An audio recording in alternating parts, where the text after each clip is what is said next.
Salut, j'espère que tu vas bien. Je te retrouve aujourd'hui ici pour échanger, pour te partager mes idées autour d'un sujet qui me tient énormément à cœur. Et c'est celui de comment apprendre qui nous sommes vraiment, quelles sont les valeurs, les convictions que nous portons à l'intérieur de nous-mêmes. Et finalement, je me suis décidée de faire ce partage à travers un partage sur mon parcours, parce que je trouve que nous apprenons toujours davantage à travers les échanges qu'on peut avoir avec les autres, et donc à travers l'expérience que les autres peuvent nous partager. Donc c'est parti. Tout a commencé en 2010 quand je suis arrivée à Bruxelles pour démarrer ma carrière dans les institutions européennes. Je suis arrivée vraiment avec une grande joie pour pouvoir participer à ce projet européen, à ce projet en commun que nous avons tous et toutes les Européens et les Européennes. Et au fil du temps, je me suis rendu compte de la vraie complexité du monde dans lequel on vit finalement, et aussi du fait que rien n'est noir, rien n'est blanc, il y a mille et une nuances de gris. Et finalement, pour moi, le moment où il y a eu un vrai déclic, ça a été quelques semaines après mon arrivée, lorsque j'ai vu des manifestants qui étaient en train de protester devant les différents immeubles des institutions européennes contre la politique agricole commune, et notamment contre les pesticides et l'usage énorme de pesticides. Et c'est à ce moment-là que j'ai commencé à me renseigner davantage sur ce qui était fait, ce qui n'était pas fait ou pas encore, ce qui était possible. Et en 2010, bien sûr, le monde de l'agriculture biologique et des produits ayant une origine biologique était beaucoup plus petit de ce qu'il y a aujourd'hui en 2022. Mais finalement, ça a été vraiment cette manifestation qui a ouvert mes yeux vers un besoin de retourner à la nature, de manger autrement, de faire les choses un peu autrement de ce que on a été habitués, nous, nos parents et les générations depuis 70 ans ou presque. Et c'est ce qui aussi m'a fait comprendre les liens avec ma pratique du yoga. Apparemment, on pourrait se dire, l'agriculture et le yoga, qu'est-ce qu'ils ont à voir ensemble? Et finalement, le yoga, c'est l'union avec la nature, avec les autres, à travers le respect de chaque être animé et inanimé de cette planète. Et cette union qui signifie finalement que nous sommes tous un, que nous sommes tous interconnectés. Et je pense que tout cela a joué énormément dans ma prise de conscience. Et ça a réveillé à l'intérieur de moi une sorte d'activisme, de militantisme auquel je ne m'attendais pas du tout. Et puis ensuite, quelques années plus tard, en 2014, avec la naissance de ma fille, j'ai pu découvrir l'Ayurveda, qui n'est rien d'autre que la sœur âme du yoga. Ensemble, elles se complémentent, et ensemble, elles nous donnent une vision très globale du monde, de la nature et de notre place dans ce monde.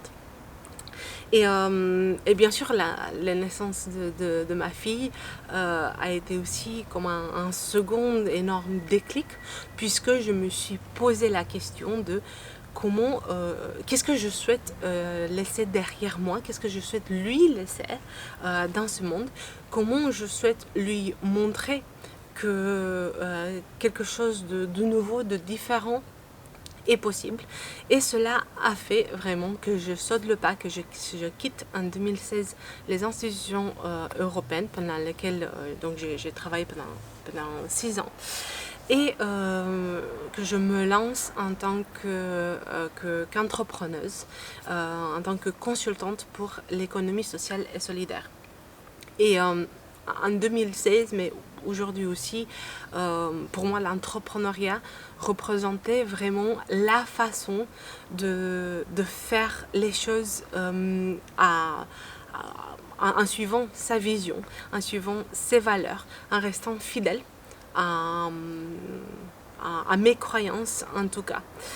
Et bien sûr, cela n'a pas été un chemin tranquille.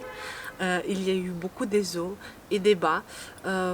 J'ai commencé la transformation dans ma façon de consommer en changeant quasi du jour au lendemain la façon dont je me nourrissais pour passer à l'agriculture biologique, à l'achat auprès des maraîchers et ensuite continuer avec la cosmétique, avec les vêtements, avec le mobilier et toutes les petites choses qu'on accumule dans notre quotidien dont on ne se rend pas compte. Et j'ai vraiment pris parti d'avoir un bon focus sur l'analyse de chaque produit que j'achetais, de la marque, de ses engagements, si les engagements étaient bien tenus ou s'il s'agissait du greenwashing, de l'étude des labels, qu'il s'agisse des labels de l'agriculture biologique, mais aussi des autres labels du commerce équitable, les labels liés aux vêtements, aux meubles, etc., etc., etc., pour avoir vraiment une connaissance profonde et pour me faire une vision propre de ce que ce monde représente pour moi et où je souhaite mettre aussi mon argent, parce que on le dit souvent qu'on doit aller voter aux élections et ça c'est hyper important bien sûr, mais on vote encore plus avec notre argent tous les jours, avec chaque petit achat qu'on réalise. Et finalement, cet entrepreneuriat que j'ai repris en 2016, parce que avant, pendant mes études, j'avais déjà testé le goût de l'entrepreneuriat, m'a permis aussi de beaucoup expérimenter, de tester, de prendre aussi le temps de bien me former, qu'il s'agisse du yoga, de l'ayurveda, mais aussi du développement durable, parce que de nouveau, tout est interconnecté. De décider fin 2019 de pivoter complètement mon activité et de passer de consultante dans l'ESS à facilitatrice et accompagnatrice pour les personnes qui souhaitent bâtir une vie alignée, une vie en accord avec leurs engagements, qui souhaitent aussi mieux se connaître et pouvoir agir de façon simple mais concrète sur les sujets qui leur tiennent à cœur. Tout ce que j'ai pu apprendre dans ce chemin qui ne finit jamais, c'est qu'il n'y a pas une seule voie. C'est qu'on n'est pas obligé de commencer comme les autres le font à 100%.